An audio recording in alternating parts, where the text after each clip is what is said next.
This is not a normal wedding. Behind the lights and smiles, something scary is coming. Welcome to a wedding like no other. There were bright lights, strong words, and a big surprise. The Pearl restaurant was full of color, like a Chinese party. People were getting ready for the wedding. Waiters wore clean shirts. They used rulers to line up glasses. White cloths on tables looked perfect. Mike, the bride's cousin and speaker, spoke into the mic. He told himself not to drink before the first toast. Everything looked happy. But not far away, at the wedding hall, something bad was starting to happen. Inside the wedding palace, Rachel stood in front of a mirror, fixing her hair. Her hair was full of pins, shaped like a bird's nest. It looked messy, but was carefully done. Behind her, Jason, the groom, walked up. He was tall, blonde, and had a big, bright smile. He looked like the perfect groom, but he wasn't very smart. He listened to everything his mother told him, even when it meant doing bad things. His mother, Linda Jean, thought she was doing good. She believed her son was perfect and told everyone he was the family's pride. Jason's face suddenly changed. He looked serious and said, "Let's sort this out right now. Either you give the apartment to my mom or I'll break your nose. Then there won't be a wedding." He even raised his hand like he might hit her. Rachel didn't scream or cry. She just smiled. Then she said calmly, "My mom has another idea. You won't like it." Jason blinked, confused. He didn't expect her to fight back. His mom had told him to scare Rachel, but she wasn't scared. She stayed strong and sharp. Rachel looked straight at Jason and said, "What if I send you to jail for rape?" Jason froze. "What?" he gasped, fear in his eyes. Rachel explained that she already wrote a police report and gave it to her mom. Her mom told her to do it just in case. Rachel knew his mom well and didn't trust her. Then Rachel added something strange. "Do you want to grab me by the hair and say I'm your cow? Or kiss me like crazy?" Jason panicked and quickly said, "No. Mom and I were just joking." Jason's tough act disappeared. His strong arms still looked powerful under his shirt, but now he just looked like a confused boy. Rachel smiled again. She thought to herself, "He's handsome and silly, but I'll fix him." She told Jason something shocking next. "I'm pregnant. 2 weeks." Jason looked shocked again. Rachel knew how to control him. She could handle him better than his mother ever did. And at that moment, Linda Jean walked in. When she heard Rachel's words, her eyes grew wide with disbelief. "Pregnant?" Linda shouted, like the word had insulted her. Rachel didn't flinch. She turned and answered, "Yes, you heard me. You're going to be a grandmother. One wrong move from your son, and he's not going to the registry office. He's going to prison. After that, he might end up somewhere far away. He's strong and handsome. He'll be very popular there." Linda opened her mouth to speak, but no words came out. It was as if her whole system had stopped working.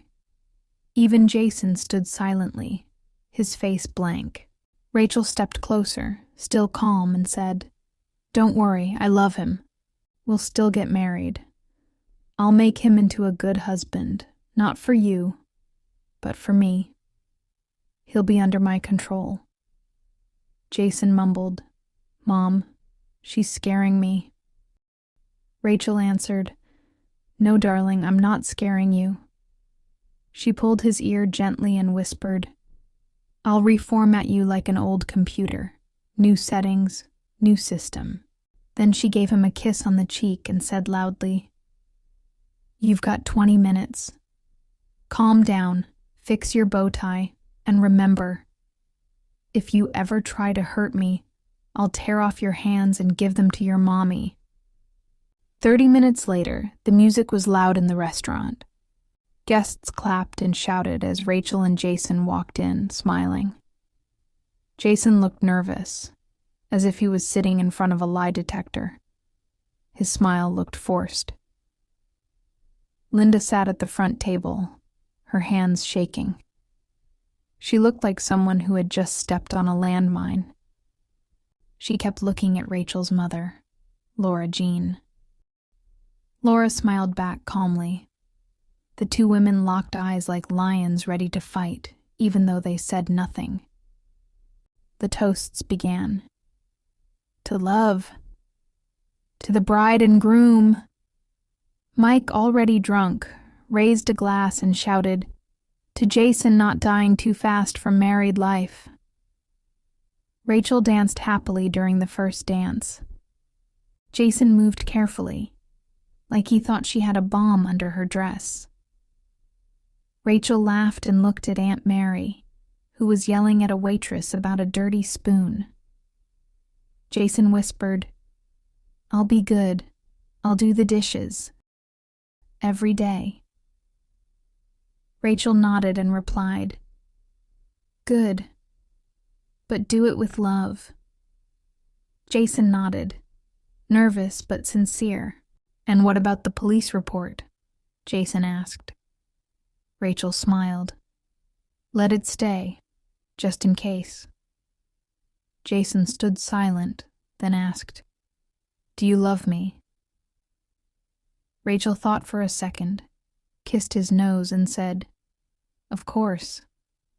Who else would live with a mother like yours? Every day's a new episode." Rachel felt proud. Her friends watched them with envy. They wanted Jason, but Rachel had won. She had him, and she knew how to keep him. She would shape him, little by little, into someone better. After a month, Jason had changed completely. He woke early, made porridge, carried shopping bags, fixed leaks, and even learned to peel shrimp. One time, he cut his finger and wanted to call an ambulance. Rachel laughed, gave him iodine, and asked, "Are you a man or not?" Linda stopped visiting often. First, she hoped Rachel would move out. Then she hoped the pregnancy was fake. But when she saw the baby on the ultrasound, she left without saying a word, her face sour like she had gotten a parking ticket.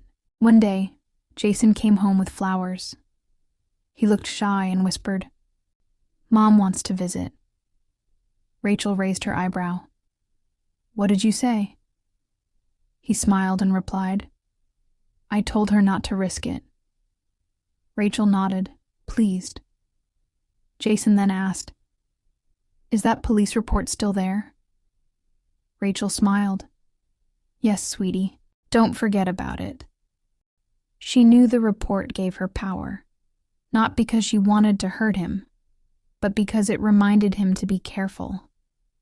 Love needed balance, and she was good at keeping it. Now 8 months pregnant, Rachel sat in a chair, eating ice cream and pickles. Jason stood nearby, ironing tiny baby clothes. She watched him with love and said, "I wasn't joking before. I would have sent you to jail, so no one else could have you." Jason sighed. "I know. Now I'm honest, calm, almost like a cat." Rachel laughed. "Cats are good, but keep your claws hidden or I'll reboot you again. Just stay gentle. Keep your hands kind." Jason nodded seriously. He knew she meant every word she said.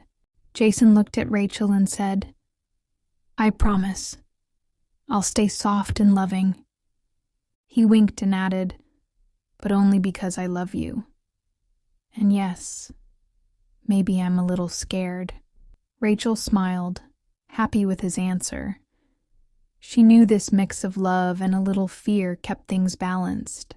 She didn't need him to be perfect, just honest, kind, and hers. Their marriage had started with chaos, but now it was growing into something real. Rachel knew one thing for sure. She had tamed the lion and turned him into her home. Their love story wasn't soft or dreamy. It was filled with fire, strength, and sharp words. But Rachel was proud of it. She built something strong out of something messy. Jason was no longer just a pretty face. He was a husband, a father, and most importantly, hers. As she looked at him ironing baby clothes, she whispered to herself, "Love needs courage, not just roses." And Jason, standing nearby, smiled as if he heard her, because maybe, just maybe, he had found his courage too, inside their wild, powerful love.